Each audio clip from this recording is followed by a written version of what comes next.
Cannot save data. What? Uh-oh. Welcome to the most dramatic in-between that you've ever listened to here on Nook and Cranny Gaming. But you're watching RPG Theater. I can't save. That's not great. It's not super. It's not a good thing. It's not... Oh, God, I'm so nervous now. Uh-oh. We better not have lost all of this shit. SpaghettiOs. Uh-oh, SpaghettiOs, indeed. Where are my fucking memory... Oh, here we go. Let's try this. We're trying a new memory card. Logan Pete's with the other backup PS2 memory card. Oh, he's swapping out for the... PS1 memory card. Oh, he grabbed the wrong one. It's not compatible with the current system. I got one with a sticker on it now. He grabbed the one with the sticker, which confirms that is a PlayStation 2... Not enough free space? Memory card, but there's not enough free space. This is heating up over here, Johnny. I tell you what, he's removing it out of the slot 2. We're going back into... a converted PS1 disc case with the leaflet and disc holders removed where he's keeping all of his memory cards. It's very thrilling stuff. He's got a new memory card in the slot. We're going in. We're going to try to... Oh, man! Look, that's my original file! We have found the original file of Full Metal Alchemist for PS2. This is quite a day that we are having. Oh man, this is like really nerve-wracking. We're going full circle here. Oh, thank God, okay. And we have a save file. The save file has been... Thank God. Complete. I guess I just need another memory card. I don't know why that does that every once in a while, but same thing happened with Final Fantasy VIII. Right, yeah. And it was horrifying. I was like, Scott's gonna punch me right in the butt for this. But I'd just be like, alright, new game. I mean, I should have just kept it deleted because it was when we were on the train and doing the playing cards thing. I was just playing cards over and over. And yeah, there was that part of me that was like, is this a loss? And look where we are. We've moved on. Thank God. To other trains. Yeah. To another goddamn train. We crashed one, and now we're talking about getting on another. Yeah, I mean, like... Come on. You learned your lesson. Stay off the trains.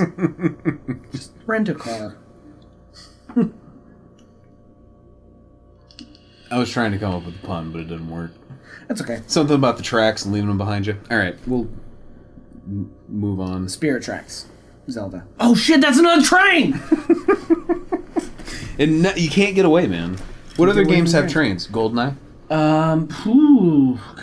Final Fantasy VII has a train. Let's see. That's what it. Else? Yep, that's it. No trains in any other games. Animal Crossing? I'd never played Animal Crossing. Man, was it Animal good? Crossing was fun. Did you like it? Yeah, I played it a lot with my mom. She kept me home from school to play it. I remember for a couple days. Yeah, you mentioned that to me before. That's awesome. Yeah. How you feeling there, man? I'm already tired. Yeah, I can What are tell. we? Is this episode 4? This is the third one we've recorded today. Jesus Christ. Yeah. I feel like we've been here for an eternity. Oh, it is 4. You're right. Yes! Good. Right. Cool. 3 more to go. What's happening with my computer? Did a thing. Everything's fine. Nothing is fucked here, dude. We're all good here. How are you?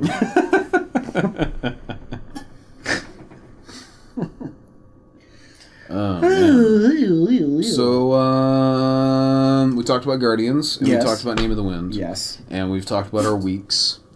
Yes. So... Bye. Bye. We had the memory card play-by-play. Oh, Snips is doing that. She's illustrating that children's book. How's that going? She's about halfway done with all the illustrations, and she got commissioned to do a children's story about how you shouldn't be afraid of the monsters that are in your closet and under your bed and all that, because they're actually protecting you from nightmares. So it's kind of like a dream catcher type of thing, you know, right? And the monsters are like kind of creepy, but really cute. Like a cute creepy. Yeah, like the tufts of fur and like spiral horns and stuff that. And she made this one that's like an octopus, and it kind of looks like a stuffed animal octopus, but it's one of the monsters in the room. I don't know. She did a really good job with all the. Once she's finished, we'll throw design. links up on the show. For sure, yeah. Because I mean, you guys got to see this. Her art is fantastic. I really loved it. Yeah, if you want to check out Snip's art, I have a link in every YouTube video on the channel down below. If you want to check out Snip's art, Right, she did the because stuff. she does all the art for the channel. Like everything she's done, the RPG theater logo, the Nook and Cranny logo, everything. So definitely go show her some love. Right, I'm really excited. She has done at this point 2 portraits of me in charcoal. Yeah. In college, I was in a show called The Day Room by Don DeLillo, and I was this weird character. I had shaved my head completely bald for some other reason. Whoa. And and I did it without telling her. Were you just a really big Britney Spears fan? No, I had a breakdown. No, one of my buddies, Carl, was like really upset, and I was like, hey, what's going on? I saw him outside of the Union one day. He's like, well, I'm trying to cast this my thesis film, but I can't find the right person. They need to be bald. And I was like, I'll shave my head. He's like, seriously? And I was like, yeah, I'll do it today. So I went home and I shaved my head. And I had just been cast in The Day Room, and I didn't tell Jenny, who was the director. Uh-huh. And I showed up for class the next day. I was in the Temple building, and she saw it. She's like, I fucking love it. Don't. Like, keep your head shaved. Oh, wow. And it was the middle of winter, so I was freezing. Man. But the show was great. So the first portrait that Snips did of me was for that show. She did charcoal portraits for every member of the cast. Oh. And so it was me in I was in a wheelchair. For the show, I was in a wheelchair and a straitjacket, and I, like, taught myself how to get out of a straitjacket. Like, magician-wise. And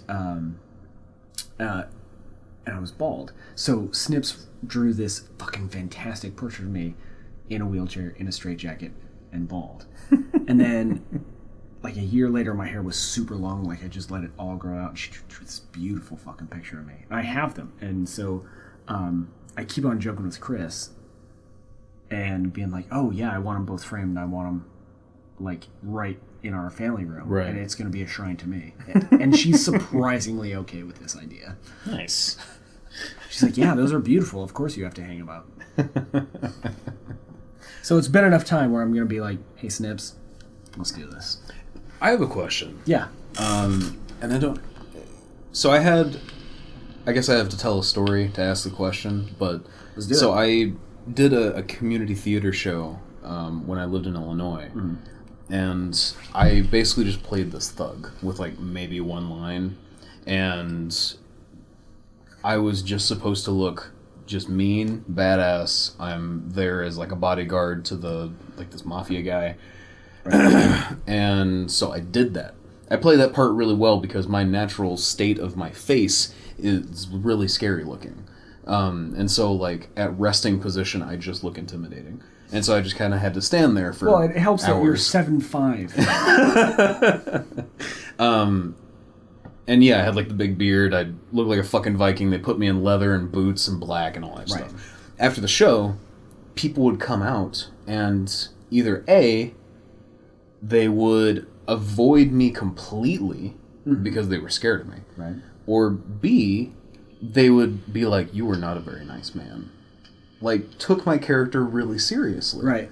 And I was just wondering, like, if you ever had an experience like that Absolutely. where, like, I imagine you being in a straitjacket, fucking shaved. Well, that was, like, that was an absurdist play. So, that went over very well. I got a lot of very nice compliments. Oh, cool. Because I was playing a crazy person. Like, that character, his character was named TV. Okay. So all I would do is quote, like, things that you would see on television, but when it was relevant with what was going on. Because I was, like, there was a main central plot, and I was kind of outside of it, wheeling around and distracting the audience and distracting the other crazy people in this asylum in the show. It was fantastic. I fucking love that show. But I did have one of those moments. I played, there's a show called Number 11 Blue and White. It was directed by my buddy Axel. You know Axel. Yeah, Axel. You know Axel. Yeah. I'm to this day mad at him about it. He did alley seating.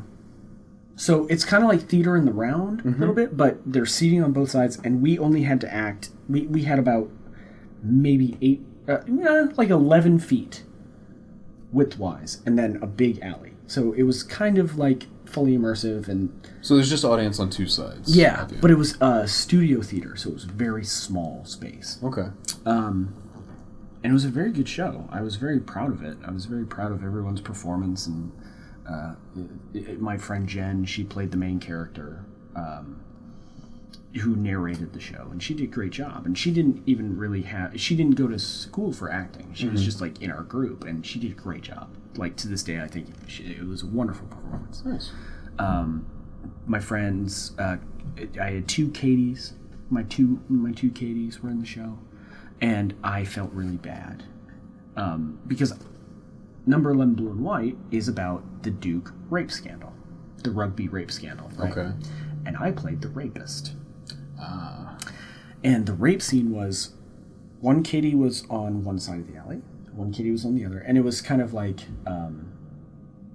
they were essentially telling the police and confessing like what happened to them. And so I would just like do figure eights around both of them, and when so they were explaining the story, and then he said, and I would come in, and it's like it was so violent and awful and terrible, and like, it was so visceral too, because we were so close to the audience. Right. It was so close.